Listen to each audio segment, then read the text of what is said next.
Sumatera Selatan.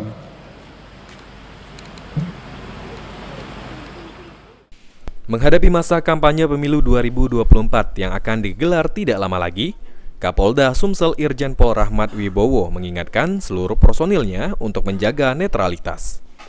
Menurut Jenderal Bintang 2 Polri ini, pihaknya sudah menerima arahan dari pimpinan tertinggi Polri terkait netralitas personil Polri di masa kampanye pemilu 2024 ini, sehingga para personil Polri harus mentaatinya.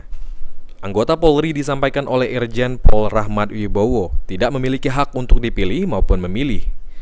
Itu sudah ada arahan berupa telegram dari Mabes Polri, dari Bapak Kapolri, bahwa anggota Polri tidak boleh terlibat langsung maupun tidak langsung dalam kampanye pemilihan umum. Kita tidak memiliki hak untuk memilih dan dipilih, sehingga netralitas itu mutlak.